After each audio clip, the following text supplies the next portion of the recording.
Hello guys. അപ്പോൾ നമ്മളിന്ന് explain ചെയ്യാൻ പോകുന്നത് 2018 റിലീസായ ഡോഗ്ഗോ റീവൈൻഡ് എന്നൊരു കൊറിയൻ ആക്ഷൻ ത്രില്ലർ സീരീസാണ്. അപ്പോൾ മൊത്തം 4 എപ്പിസോഡുകൾ അടങ്ങിയ ഒരു സീരീസാണിത്. ഒരു മിനി സീരീസ്. അപ്പോൾ നമുക്ക് നേരെ എക്സ്പ്ലനേഷനിലോട്ട് കടക്കാം. അതിനു മുമ്പ് എൻ്റെ ചാനൽ ഇതുവരെ സബ്സ്ക്രൈബ് ചെയ്തില്ലെങ്കിൽ തീർച്ചയായും സബ്സ്ക്രൈബ് ചെയ്യുക. ഈ എപ്പിസോഡിൻ്റെ തുടക്കത്തിൽ കാണിക്കുന്നത് കാങ്ങും ഫ്രണ്ട്സും വീണ്ടും തിരിച്ച് റെസ്ലിംഗ് മാച്ച് നടന്നുകൊണ്ടിരിക്കുന്ന സ്ഥലത്തേക്ക് ചെല്ലും. പക്ഷേ അതിനു മുമ്പേ അതെല്ലാം കഴിഞ്ഞിട്ടുണ്ടായിരുന്നു. അവിടെയുള്ള യൂണിഫോം ഇട്ട പയ്യന്മാരോട് ഇതിനെപ്പറ്റി ചോദിക്കുമ്പോൾ മാച്ചൊക്കെ കഴിഞ്ഞു. എന്നിട്ട് ടേജിൻ എവിടേക്കാ പോയതെന്ന് പറഞ്ഞു കൊടുക്കും. ശേഷം അവർ രണ്ടുപേരും നേർക്കുനേർ നിൽക്കുകയാണ്. ആദ്യം തന്നെ ആ ബുള്ളി ടേജിന് നന്നായി തന്നെ കൊടുക്കും. എന്നിട്ട് ഇതാടാ എൻ്റെ പഞ്ചി എന്ന് പറയും. പെട്ടെന്ന് തന്നെ ടേജിൻ തിരിച്ചടിക്കും. അങ്ങനെ അടിച്ചടിച്ച് അവനെ ഒരു പരുവാക്കും. അവൻ പെട്ടെന്ന് കാലൊക്കെ പിടിച്ച് മാപ്പ് പറയാൻ തുടങ്ങും. നിന്റെ മാപ്പൊന്നും എനിക്ക് വേണ്ടെന്ന് പറഞ്ഞ് വീണ്ടും തല്ലാൻ നിൽക്കുമ്പോൾ തടയും. അത് കാങ്ങായിരിക്കും.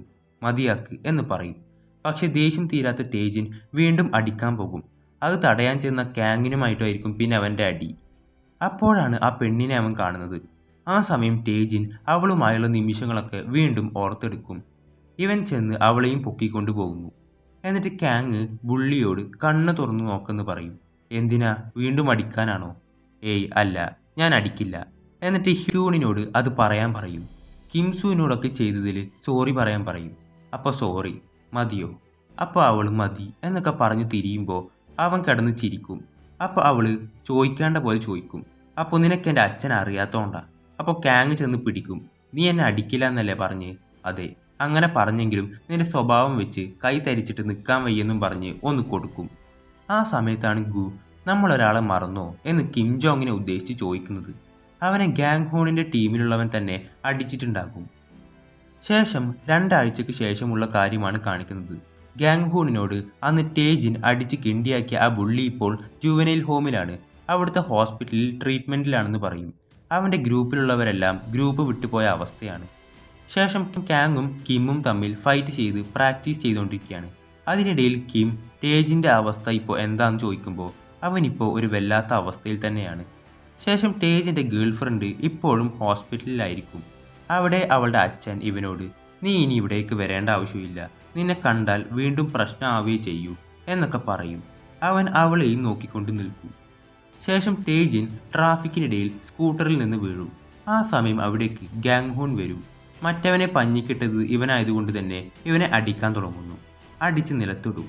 അപ്പോൾ ആ സമയം അവൻ ചിരിക്കാൻ തുടങ്ങും. ശേഷം കാങ്ങും കിമ്മും തമ്മിൽ അടിച്ച് പ്രാക്ടീസ് ചെയ്തുകൊണ്ടിരിക്കുന്നു. അവിടേക്ക് അടിയും കൊണ്ട് ടേജിൻ അവിടെ എത്തും. കാങ്, നീ ഗാങ് ഹൂണിനെ കണ്ടായിരുന്നോ? അതെ. എന്നിട്ട് നീ തോറ്റുപോയോ?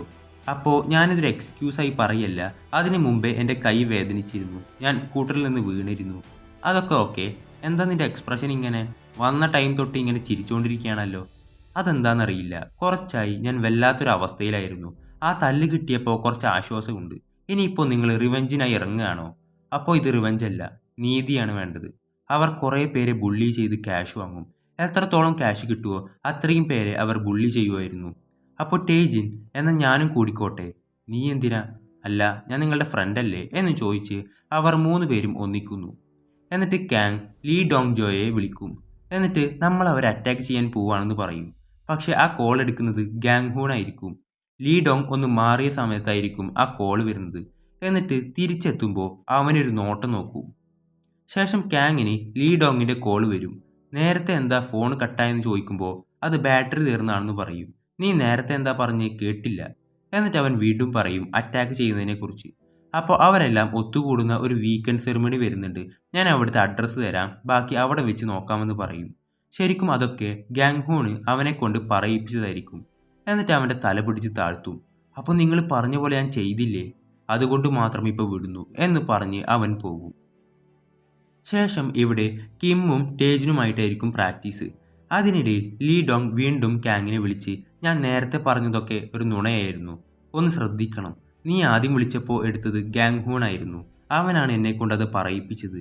പിന്നെ നേരത്തെ സെറിമണി ഉണ്ടെന്നൊക്കെ പറയാൻ പറഞ്ഞത് ഒരു ട്രാപ്പായിരുന്നു. അപ്പോൾ കാങ്, അതാണ് ഞങ്ങൾക്കും വേണ്ടത്, എന്തായാലും ഏറ്റുമുട്ടണം, അത് ഈ വഴിക്ക് തന്നെ ആയിക്കോട്ടെ. എന്നിട്ട് ഓരോരുത്തരും ഓരോ ഗ്രൂപ്പിനെ വേണം നേരിടാൻ എന്ന് പറയും. ശേഷം കാങ് വീട്ടിൽ നിന്ന് ഇറങ്ങുന്ന സമയം അവൻ്റെ ട്വിൻ ബ്രദർ വന്ന് നീ ബിസിയാണോ? നിനക്ക് ഓർമ്മയില്ലേ, ഇന്ന് നമ്മുടെ ബർത്ത്ഡേ ആണ്. അമ്മ ഓരോന്നും ഉണ്ടാക്കി വെച്ചിട്ടുണ്ട്. അപ്പോൾ എനിക്കിപ്പോൾ പോകണം. നീ ബർത്ത്ഡേ എൻജോയ് ചെയ്യുമെന്ന് പറയും. ആ സമയം ട്വിൻ ബ്രദറിൻ്റെ അടുത്തേക്ക് ആരോ വരും. പക്ഷെ അതാരാണെന്ന് കാണിക്കുന്നില്ല. ശേഷം ബുള്ളീസൊക്കെ റെഡിയായി നിൽക്കുകയാണ് ഒരു ബിൽഡിങ്ങിൻ്റെ ഉള്ളിൽ. പുറത്ത് കിം ജോങ് ഉണ്ട്. അവിടേക്ക് ചോയും ഗുവും എത്തും. ടേജിൻ എവിടെയെന്ന് ചോദിക്കുമ്പോൾ അവൻ വരുന്നതേ ഉള്ളൂ എന്ന് പറയും. ഓക്കെ, അവൻ വരുമ്പോൾ വരട്ടെ, നമുക്കുള്ളിൽ കയറാമെന്ന് പറയും. ശേഷം മഴയത്ത് ഗാങ് ഹൂണിനെ കാണുന്നു. നീ ആരാന്ന് ചോദിക്കുമ്പോൾ ഡോഗ്ഗോ എന്ന് പറയും.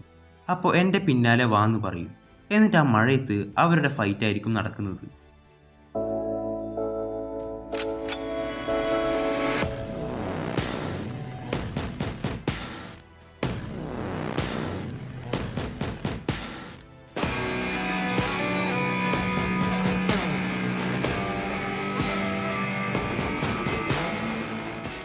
അതിനിടയിൽ എല്ലാവരും നിന്നെക്കുറിച്ച് വലിയ സംഭവം പോലെയാണ് പറഞ്ഞിരുന്നത്. അതുകൊണ്ട് ചെറിയൊരു പേടിയുണ്ടായിരുന്നു എനിക്ക്.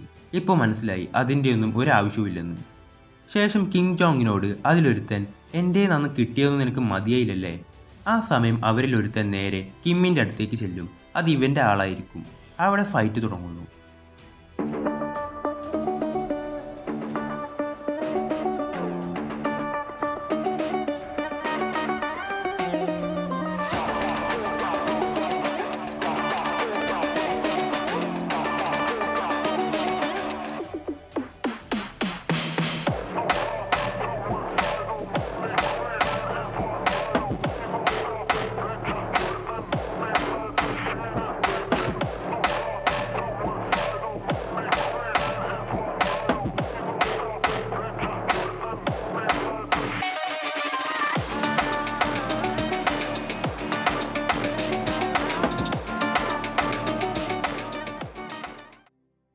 ശേഷം ടേജിൻ പതിവ് പോലെ സ്കൂട്ടറിൽ നിന്ന് വീണ് അത് സ്റ്റാർട്ടാവാതെ നിൽക്കുകയാണ്.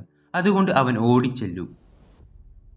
ഇവിടെ അവരുടെയെല്ലാം എനർജി തീർന്നുകൊണ്ടിരിക്കുകയാണ്. ചോയ്ക്ക് പിടിച്ചു നിൽക്കാൻ കുറച്ച് പാടായിരിക്കും.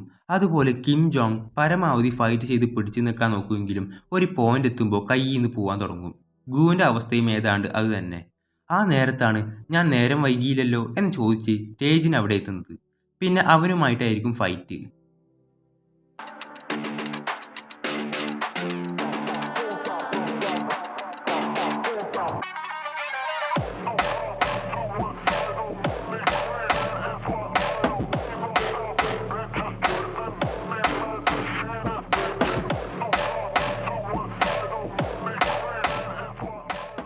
ശേഷം അവർ അങ്ങനെ ഫൈറ്റ് ജയിക്കും.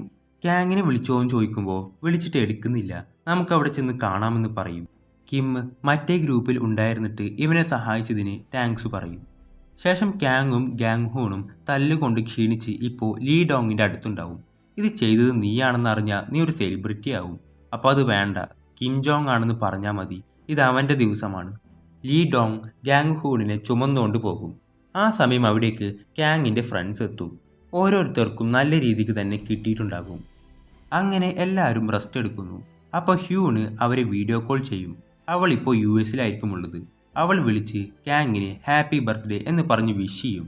അങ്ങനെ കേക്കൊക്കെ സംഘടിപ്പിച്ച് അവർ അവിടെ വെച്ച് അവൻ്റെ ബർത്ത്ഡേ ആഘോഷിക്കും. അവിടുന്ന് ക്യാങ് തൻ്റെ ട്വിൻ ബ്രദറിനെ വിളിക്കുമ്പോൾ അവൻ അറിയുന്നത് വേറൊരു ന്യൂസ് ആയിരിക്കും. ശേഷം അവൻ ഹോസ്പിറ്റലിലായിരിക്കും ഉള്ളത്. ആ സ്കൂളിലുള്ള ഒരുത്തൻ വന്ന് അവനെ അടിച്ച് ഇപ്പോൾ ഹോസ്പിറ്റലിലാക്കിയിരിക്കുകയാണ്. ഈ വിവരം സ്കൂളിനെയും പോലീസിനെയും അറിയിച്ചിട്ടുണ്ട്. അവർ അന്വേഷണം ആരംഭിച്ചിട്ടുണ്ട്. അങ്ങനെ 7 മാസങ്ങൾക്ക് ശേഷമുള്ള കാര്യമാണ് കാണിക്കുന്നത്. അവൻ്റെ ട്വിൻ ബ്രദർ മരിച്ചു പോയിട്ടുണ്ടാകും. പിന്നാലെ അവൻ്റെ അച്ഛൻ ഒരു കാർ ആക്സിഡൻറ്റിലും മരിച്ചു പോയിട്ടുണ്ടാകും.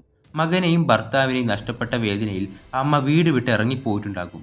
ഇതിനെല്ലാം കാരണക്കാരായവരെ ഞാൻ പൂട്ടും, പ്രതികാരം ചെയ്യും, അതും എൻ്റെ ഈ ട്വിൻ ബ്രദറിൻ്റെ രൂപത്തിൽ. അങ്ങനെ അതും കാണിച്ചുകൊണ്ടാണ് ഈ സീരീസ് ഇവിടെ അവസാനിക്കുന്നത്. ഇതിനൊരു സെക്കൻഡ് പാർട്ട് ഇതുവരെ വന്നിട്ടില്ല. അപ്പോൾ നിങ്ങൾക്ക് ഈ സീരീസ് ഇഷ്ടമായെങ്കിൽ അഭിപ്രായം അറിയിക്കണം. ബൈ.